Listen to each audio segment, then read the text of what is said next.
listening to Your Ultimate Life with Kellen Flukiger, only on LA Talk Radio.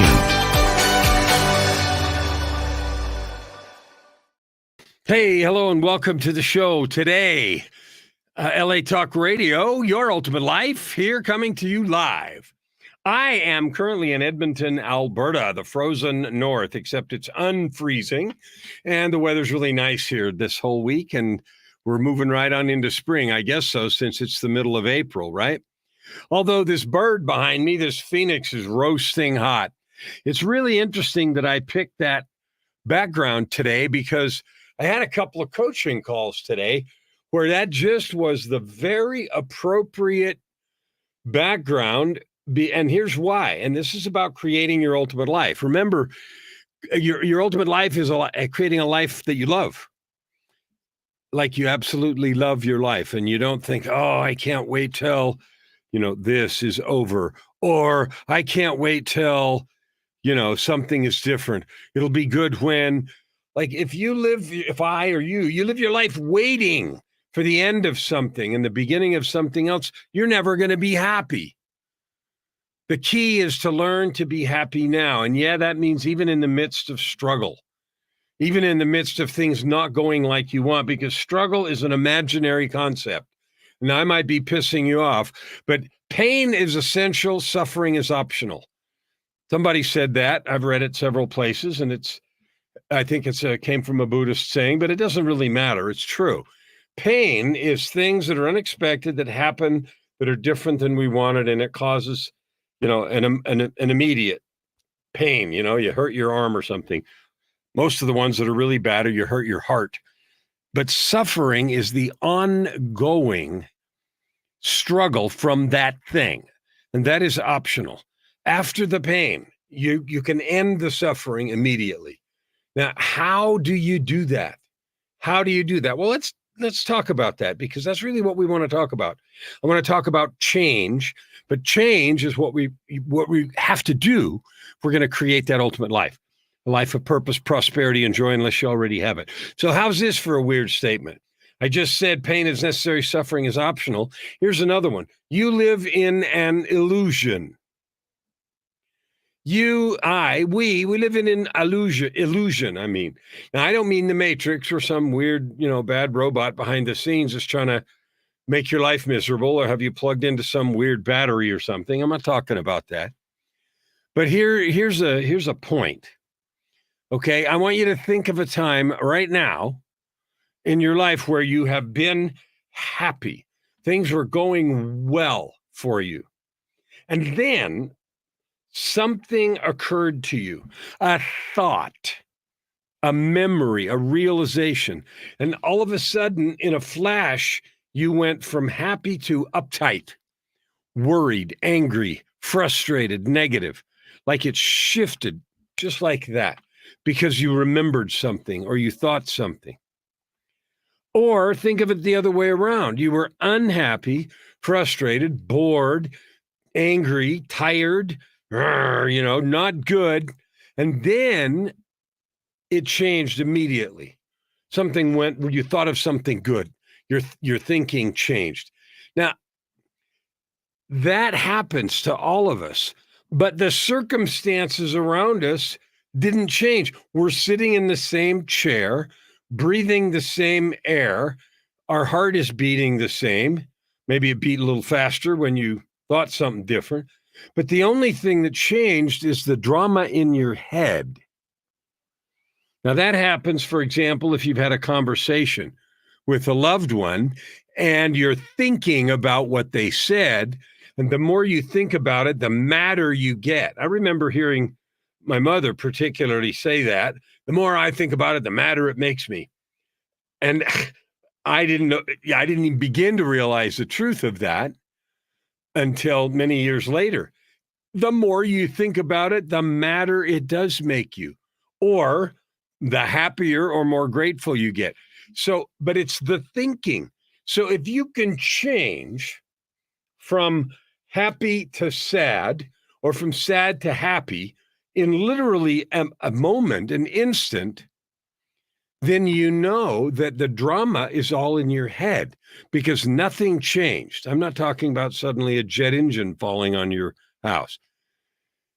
It happens in your head. Now, that's why I say you live in an illusion, because the only thing that changes is your mind. Now, I'll give you an example of that in real life.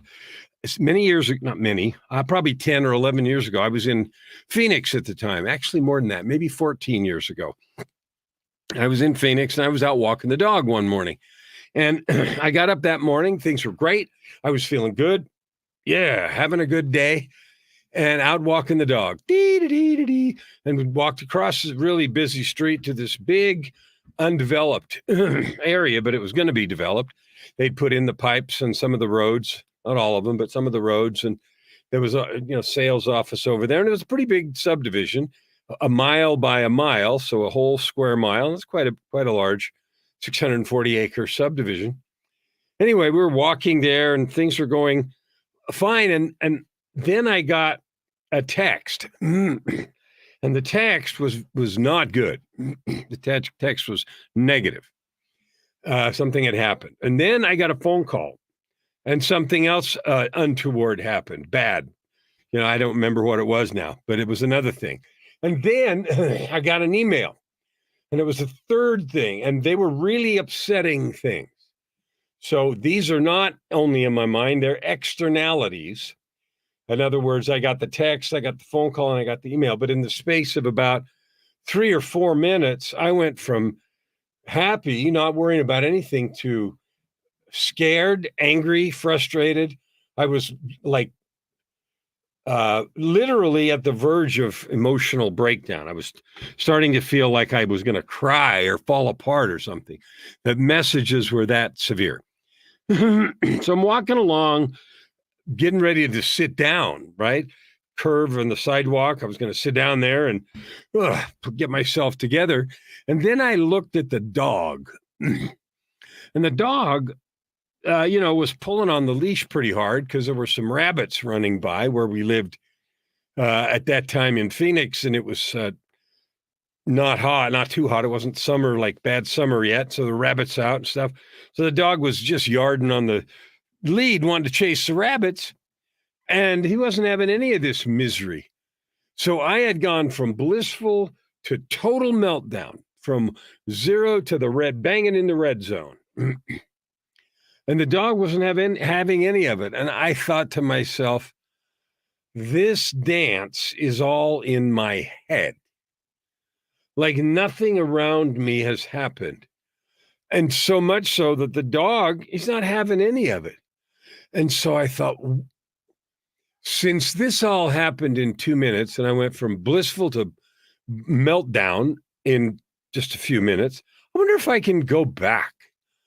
Now, I can't have the phone call, and I can't undo the email, and I can't unsee the text. But since it's all in my head anyway, like nothing had happened.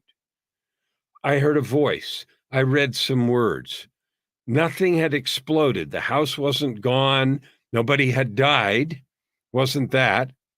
I'm not sure, but I think the pressures were something performance related or something financial. I don't really remember. But the point was, nothing had happened at that moment. So there was nothing different in my world, certainly not around me physically, and not even in real life. They were just information about something. And so the question, and I think is really legit, was, can I go back? How come I can't go from blown up to blissful again? And I looked at the dog and I thought, you know what? If the dog can be in this situation and be blissful, and we have the phrase blissfully unaware, then I can too. I can do that also. And I did. And I created a system to do that. And it's contained in a course I have called Master Your Monsters. So if you want that, go to masteryourmonsters.com, masteryourmonsters.com. And if that's not it, it's masteryourmonsters.ca, like this one on the screen, .ca in Canada. I don't remember. So masteryourmonsters.com, I think, or .ca. But anyway, and it's free. And the story about the dog is just one of a dozen stories about difficult things, about things that derail us from time to time. Anyway, so that was an example of change. I changed from happy to very upset in just a couple minutes. And then I figured out, just by having this incident with the dog and thinking about that it was all in my head, how to change it back to blissful again. And then I realized this will work anytime, anywhere.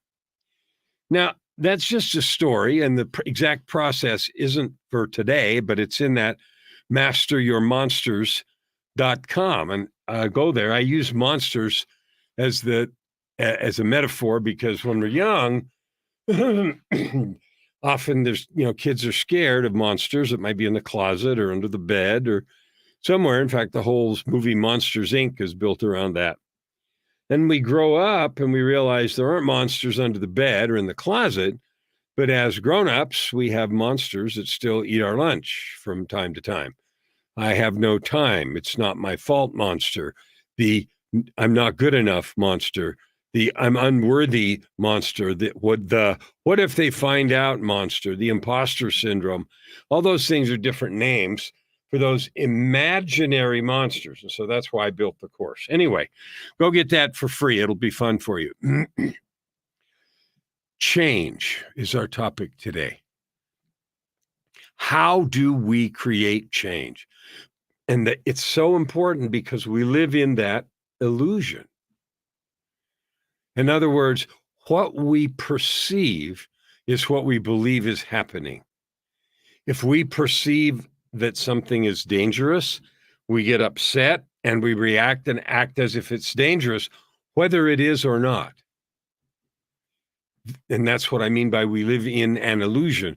We live in what we perceive to be real. That makes change extraordinarily difficult, because if change was as simple as I got a stack of books here and I want them over here, I could just move the books and then the change is complete. But the problem with this illusion business is we believe our own thinking. If we think something is bad, then it is. We believe it, and that has a stamp of truth. And so changing that is more difficult, and it's made even further unreachable by the fact that years and years go by. We get programmed like a computer by our beliefs, by our families, by churches, by society, by our expectations, by previous failures, by friends and school and places we've been and stuff that it's all happened to us. We get programmed with a set of beliefs. Now, I'm not disputing what happened, but what I am calling your attention to is what you believe about what happened. So I'll give you another example. When I was a senior in high school, I had a piano solo. I played the piano and I played the song Rhapsody in Blue, which is a difficult piece for a high schooler, as a duet, piano and band, and the band was the other piano. So it was written originally by George Gershwin to be done with piano and like a small jazz orchestra. And it's been done for two pianos and piano solo and all kinds of stuff. And it's a very famous piece of jazz repertoire. Anyway, I had learned that difficult piece. And when my band director found out that I could play it, he got the music and wanted to do it with the band. So I practiced as much as I knew how. And when the time came for the performance, there was one part of it where I made some mistakes. I just botched part of it, a page. It's like 29 pages, and there was a page or half a page or something where, you couldn't ignore it. I blew it. I made some mistakes. Afterwards, the band director, he shrugged it off, said, well, it's only high school. And I thought, and that just scarred me for life, right? It could have. But the story, so that was what happened. We played the solo. I made a mistake. The audience clapped. It was all good. People told me I was wonderful. I only thought about the half page that I blew. you know the story because you've got a story like that or 10, right? Here's the illusion part. So the belief that I took away from that is I suck. I'll never be able to perform under pressure. No matter how hard I practice, it's not good enough. It won't work, right? And that story stayed with me for a long time across many different areas of life, that somehow in the final analysis, no matter how cool it looked or how positive, in the final analysis, I would fall short somehow. And I interpreted life to mean that in many ways. And that haunted me for decades underneath, subconscious, that I was inadequate. I wouldn't be good enough. Can't this, can't. Now, you know that drill. I know you know exactly what I'm talking about. Only you probably didn't play Rhapsody in Blue on the piano, but you've had 100 things that are like that for you. So if you're going to change, I know I wanted to change that. When I became aware of the power that this old event still had on me, I wanted to change. Now, my business is the business of change.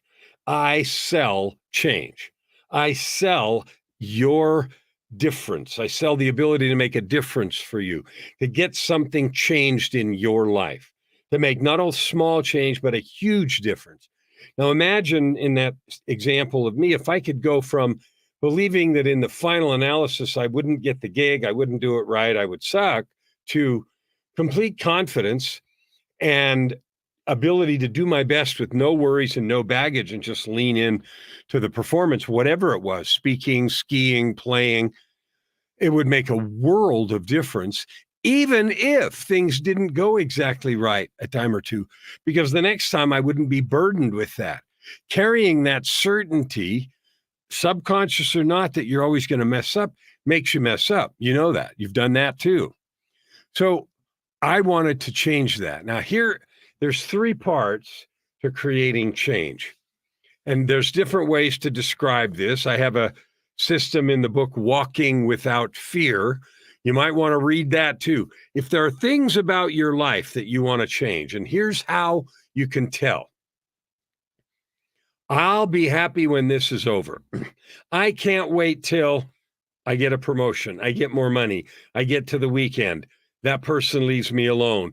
I get over this illness. If you live in a statement where you say that very much at all, then you're being weighed down by bullshit. You're being held back by things that you don't need to be held back by, and they are affecting your cash, your bank account, your business, your relationships, your love of yourself, your relationship with God, and worst of all, the possible future you can live into. So getting rid of those stories is really important. So one place you can find a 5-step, very thorough, powerful process is in a book called Walking Without Fear. And I wrote that book in 2019, 5 years ago, after I had an emergency spinal surgery in the middle of the night, when I had woke up paralyzed that morning from the waist down. Quite a story, but again, this isn't the episode for it. Today, I want to talk about just 3 elements of change. And the first one is information. So I have given you the information about change. You are living in an illusion. Most of what you believe is bullshit, and it's keeping you stuck where you are. Now, that might be a bold statement, and you might be pissed off at me for saying that. Like, how dare you? You don't know me, and you're right, I don't. And maybe I'll be just delighted to be completely wrong. And if you want to tell me I'm wrong, I'd love for you to connect with me on social media and tell me just exactly how wrong I am, that you're living your ultimate life, that things are exactly like you want them to be. And you don't say, oh, it'll be good when I get a better job, when I make more money, when I have that new car, when I get over this.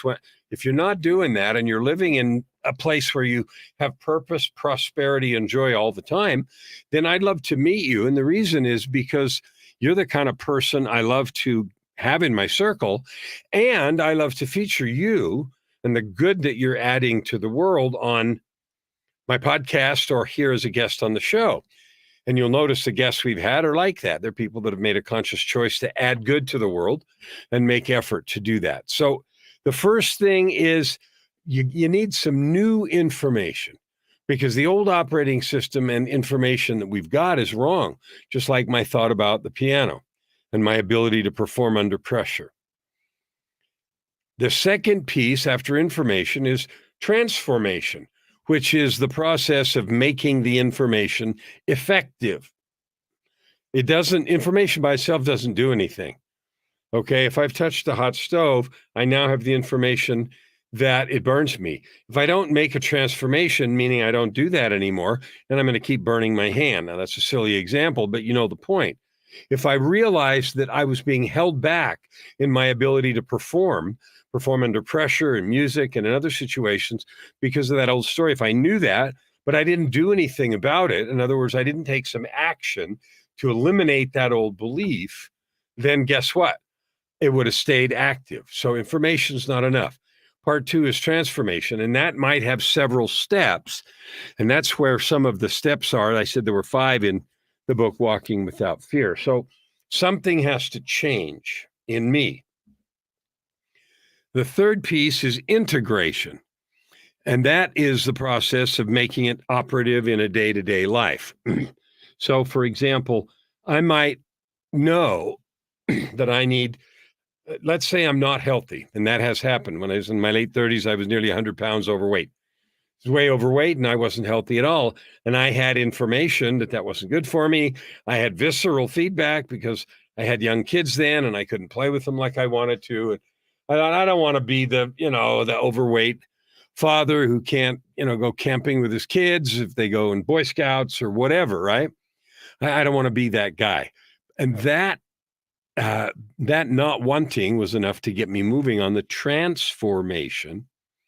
Now, the transformation is how we change. So let's say I'm unhealthy and I go for a weekend at a resort, a spa and an exercise thing, and they feed me real healthy, or even if it's 3 or 4 days and I get introduced to some really good vegan food or low fat or healthy, whatever your style of healthy is, and some good exercise regimes and everything, that alone doesn't change unless I carry it forward into my life. So I may have had information about how to do it, transformed myself for 2 or 3 days, but if I don't have a long-term integration plan, I got nothing. And so that's an example. There's 100 other ones about different things, but the steps are information, transformation, integration. And there's a process to get that done. And if you leave any of those out, you're toast. Information without causing change is useless. Causing change without integrating it into your normal life is also useless. That is so, I'll use health again, because I have talked to so many people that say, yeah, I need to get in shape. They join a gym and then immediately it's too far. It's 10 minutes, 15, 20 minutes away. And so that extra number of minutes prevents the integration into their life, that extra time. When I was losing all that weight, what I did is I went back to martial arts, which I'd done earlier in my life. And so I picked, there were several places I could go, but I picked one that was literally 3 minutes from the house. Close enough that if I wanted to run there, I could, and I did sometimes. Then there was no difficulty with integration. And I took classes that were after school because they were after work. Also, my work ended at 3. I got home at 3:30. So that process right there allowed integration. So there are the 3 parts: information, transformation, integration. Now, I am in the change business, as I mentioned, and that's what I do. And so here's your third invitation. If you have something you want to change, one of the common things I hear is, I'm an entrepreneur. I have a business of some kind, either a main hustle or a side hustle, but I can't find clients. Can't find customers. I don't know how to market. If I do market, I don't know how to sell. I just can't find customers. You can change that, and you can change it right now. That isn't a big, long, year-long process. That's just a few weeks. You have to change some things you're doing, but you have to make a change. So that is a thing that I help people do. Why? Because I've learned how to do it and because I see it as a huge problem. And for many, especially those that have side hustles or main hustles, entrepreneurs, they want to live that ultimate life where they have freedom and enough cash and also do something that they really enjoy. And you can't do it unless, guess what? You can fill your practice or get clients for your products and services. So that is a thing. If you are struggling with that, reach out to me.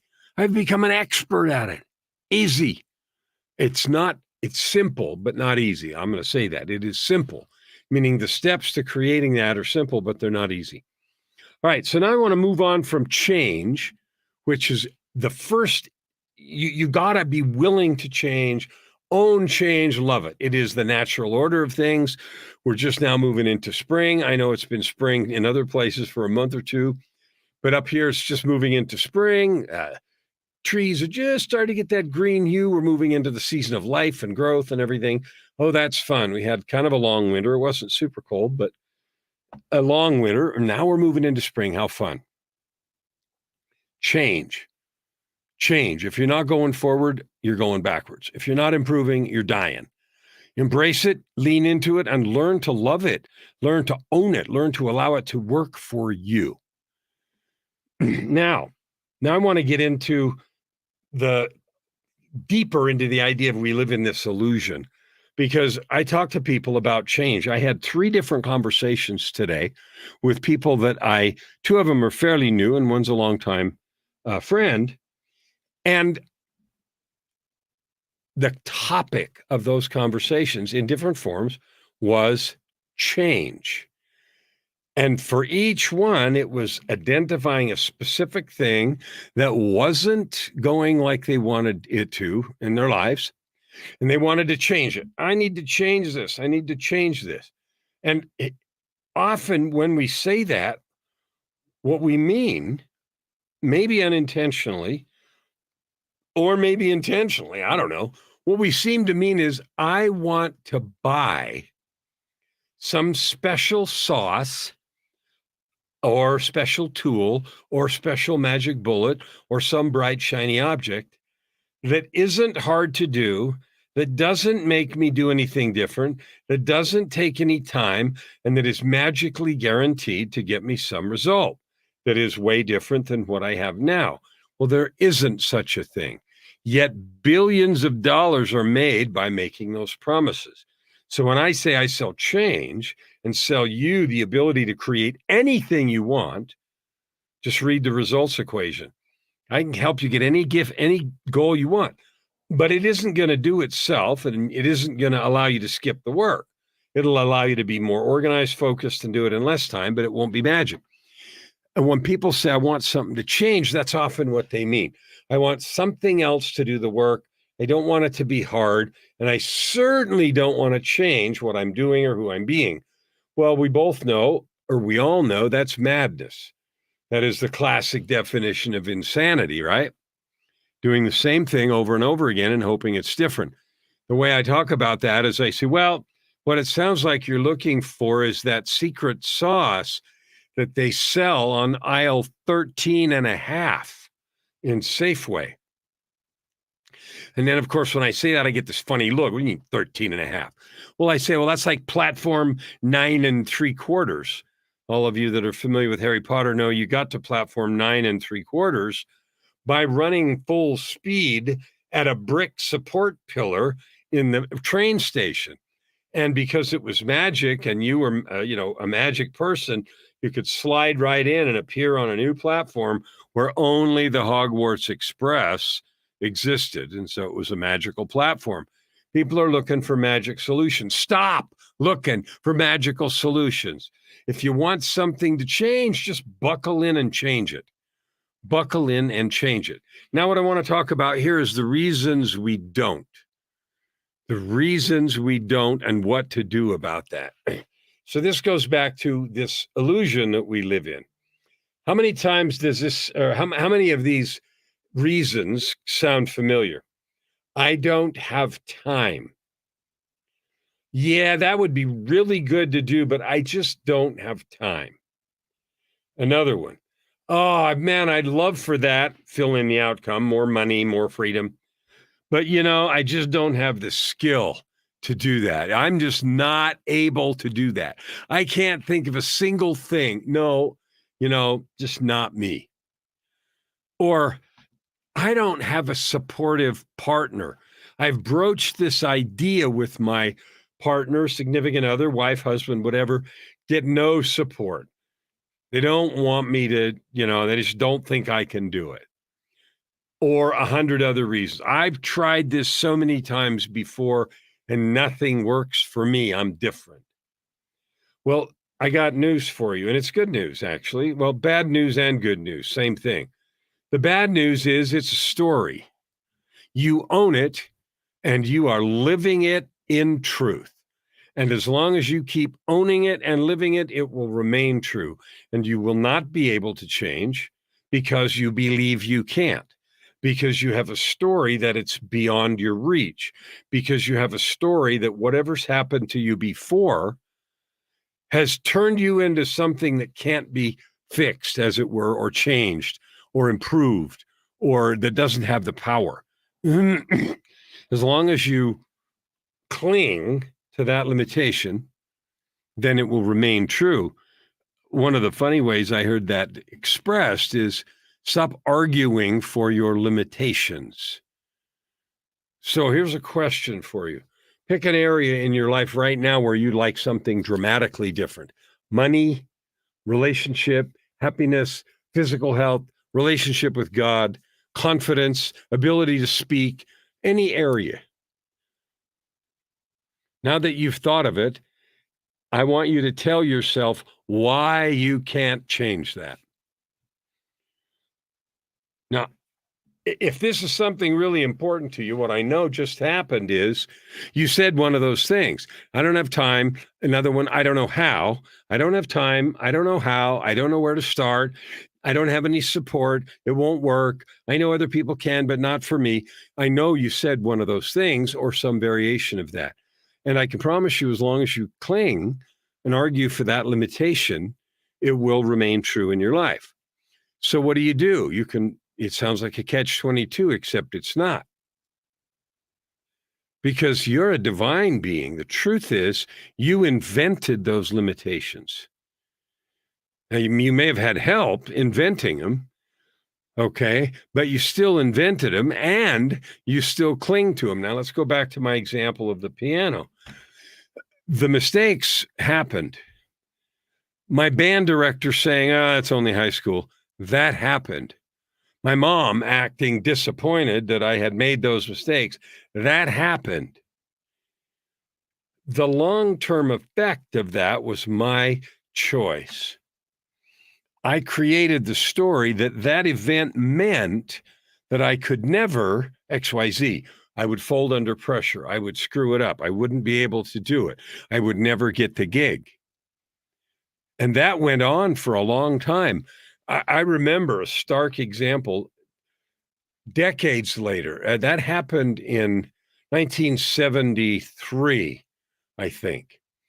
In the year 2000, so almost 30 years later, 27 years later, no, it would have been 1999, 26 years later, I'm walking down the street in San Francisco. I'm an adult. I've had a job for a long time. I'm married. I have some kids.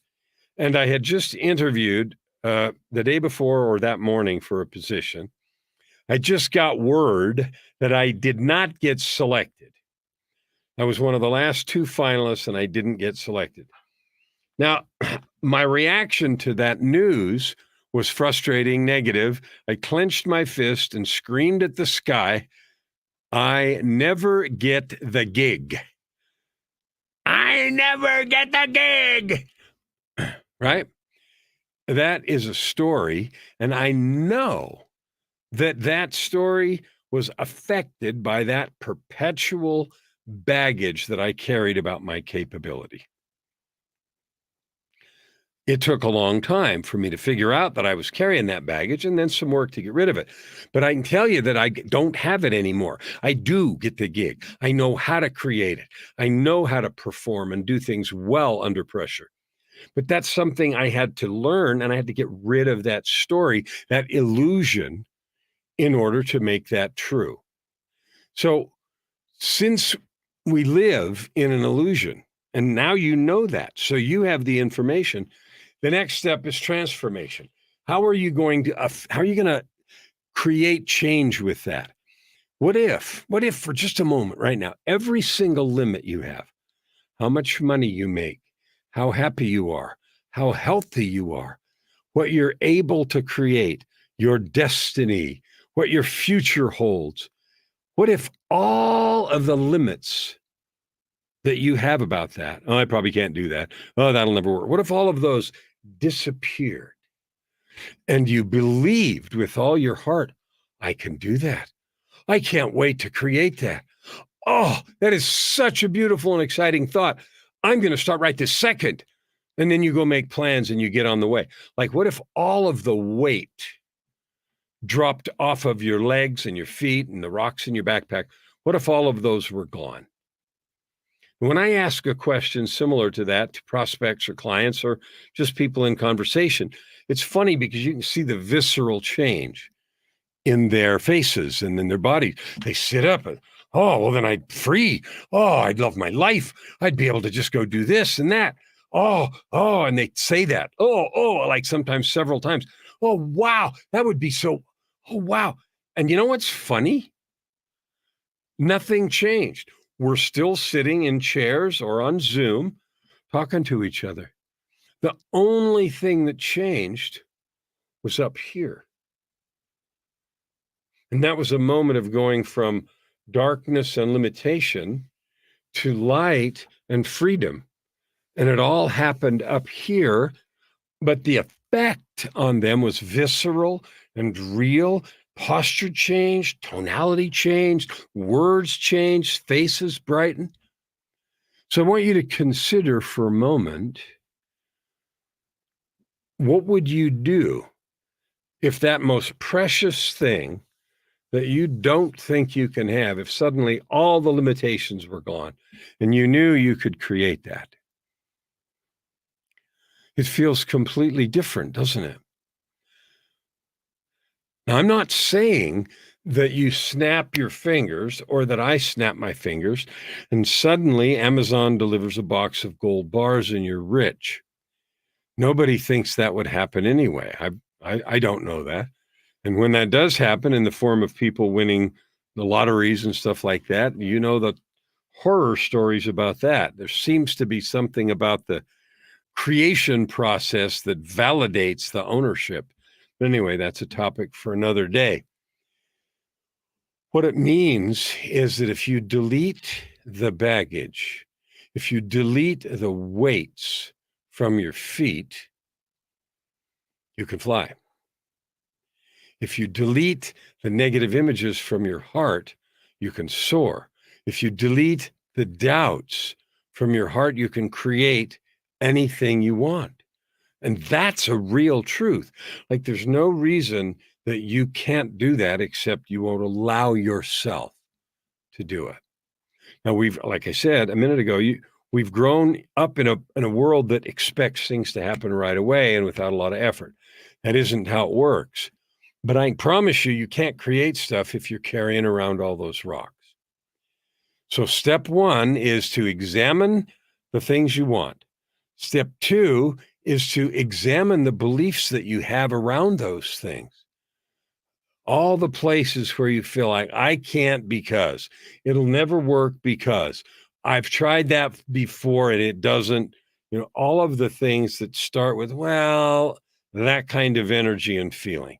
Examine those, list them down, and then conduct a ceremonial burning. Tear the page out, burn it, and let it be gone, because none of those are true until you let them be true. And they will no longer be true if you don't own them, if you don't cling to them. Now, in saying that, I want to acknowledge the truth of our real world that we live in. Like there are practical realities. One conversation I had today, I was visiting with a fellow and he said, well, I just can't click my fingers and move into this new house. I said, no. But if you believe you can never do it, you never will. And if you believe you can, then you can start taking the steps to get there. The idea of, clicking our fingers, nothing grows like that. Trees don't grow like that. The seasons as they pass, they don't work like that. When I was talking about losing weight in my late 30s, which was about 30 years ago, and joining a martial arts studio that was 3 minutes from the house, that began a 2-year-long process. Okay, for 2 years, I went to that particular studio until we moved, and then I went to a different one. But for 2 years, I went to that studio regularly, at least twice and sometimes 3 times a week, every afternoon. I worked hard. I pushed myself. After a few months, one workout a day wasn't enough. So I had to do 2 because my body plateaued. But it wasn't 2 years. It took about 9 or 10 months. And I had lost all the weight, all of it. I had gotten really good at the martial arts. And eventually I earned a black belt and then a second degree black belt over the years. And that was no click of the fingers, but it was dropping the story that I can never do that and creating a new reality, a new belief that was empowering, which is I will, I can, I'm taking regular action. And the reason I said in the beginning of the show that this firebird behind me, this phoenix, was a really good background for today is because if you want something easy, then it doesn't take a ton of commitment and, a good coach and a lot of effort. It may be a simple thing. But I'll bet you that simple thing isn't something that you've been putting off forever. It's just a simple thing. If you want to do something like lose 100 pounds or make your next $1 million or completely overhaul your relationship with yourself or get rid of your fear of public speaking or learn to speak for money or create products and services online or start a business and become an entrepreneur and sell a product or service so you don't have to work for someone else. If you want to do something that requires a lot of effort, you're going to have to show up like that. And I'm pointing at the phoenix for those that are listening. Behind me is a great big multicolored phoenix that is red flame and orange and yellow and blue and almost green in the very bottom parts of it. And it's a beautiful picture and it's literally fire. And those of you that know the story of the phoenix know that it's a mythological bird. Maybe not mythological. Maybe they're real phoenixes. Phoenixes? Yeah, not phoenixes. Anyway, they live a life and then they burn. They catch fire and burn, and the new chick rises from the ashes. Well, that is a more powerful, more joyful, and wonderful way to live than bogged down in the stories of I can't, it's not my season, I don't have time, I don't know how, it's not for me, maybe somebody else, and on and on and on. So here's your invitation. Here's your invitation and a promise. I promise you, anything you want to accomplish, if you're willing to get the help you need and take the action, you can get there. That is an absolute promise. Just like if I live in LA and I get on the road and start walking to Denver, eventually I will get there if I don't stop. You can accomplish your goals. You're a divine being. You have gifts and talents. You have capability. There are many times in your life where you feel that yearning to be more. Listen to them, give in, say yes. So that's the first promise. You can have anything you want if you want to walk the road that gets there. The second promise is this. All I do, whether I'm talking on this show, my podcast, coaching clients, working with executive teams, teaching people about how to create energy or time management, or working with entrepreneurs about how to get more clients, or any one of the dozen other classes that I have, the only thing I'm trying to do is meet my goal of helping 250 million people this year realize who you really are. You're a phoenix that's maybe not on fire right now. You're a divine being. You have that capability. I don't care how long you've ignored it, poured water on it, or stuffed it down. You can have that. That's all I do. So the second offer is I'd like to offer to help you. If you're interested, the first thing you need to do is go to this URL on the screen, www.yourultimatelife.ca. Now, that's different than the Master Your Monsters, but here at Your Ultimate Life, www.yourultimatelife.ca, there's another free gift, and it's called 5 Steps to Your Ultimate Life. Now, both Master Your Monsters and Your Ultimate Life and all the books that I've written with one purpose only, and that is to share with you actions, strategies, tools that work to elevate your life, to elevate your money, to elevate your motivation, to elevate your heart, to make your life, to enrich your life, to make it more fun, more joyful, and more powerful. That's all I do. I love it. I am in the people encouragement business, and I love being in that business. I love being in a business where I get to just love people and help them do good, be good, reach for the stars, and then get there and hit their goals and exceed them. So that's the second, or maybe the third one. Go to yourultimatelife.ca and get those free things. They're real and powerful. The third or fourth, whichever invitation I'm on, is this. I'd like to talk with you. I love meeting people, and part of what's happened to me in my journey, the 16 years since I made this radical transformation in 2007, is I've become a real lover of people. I love to meet people. It wasn't true before. I was afraid, and I hid, and I carried the baggage and stories like we talked about earlier. But I am become the alchemist of life. I love you. I love people. I love the yearning in your heart. I even love the sadness that you carry because it reminds me of what I used to carry. And in the meeting of people, I love to encourage you, to remind you of your own divinity and capability and power. So I would invite you to connect. You can get on my list by going to one of those places, masteryourmonsters.com or yourultimatelife.ca, or reach out to me on social media.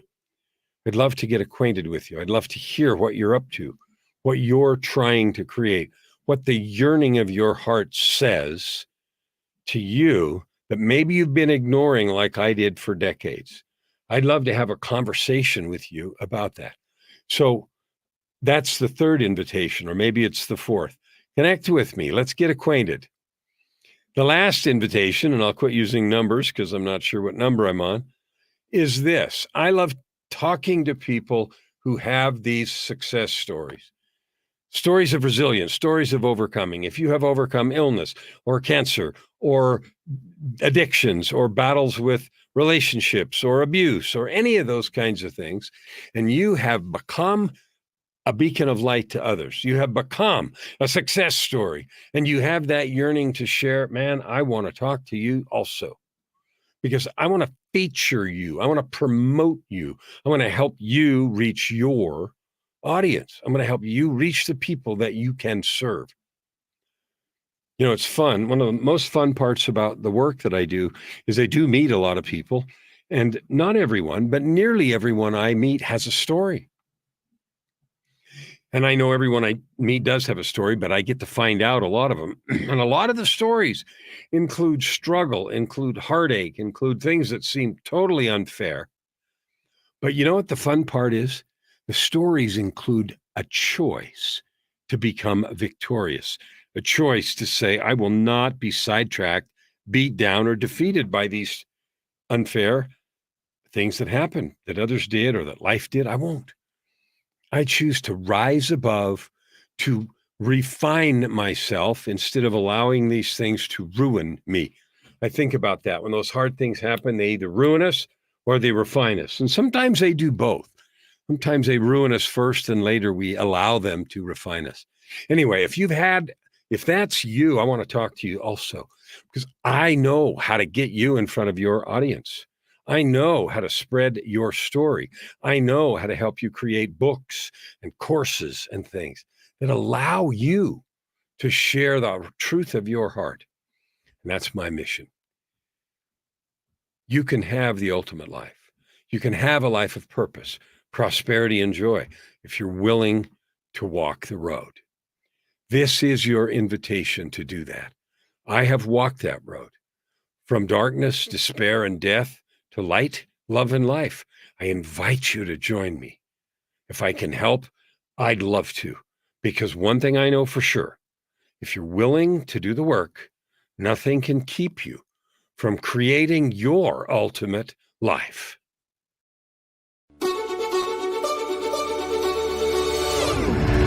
You're listening to Your Ultimate Life with Kellen Flukiger, only on LA Talk Radio.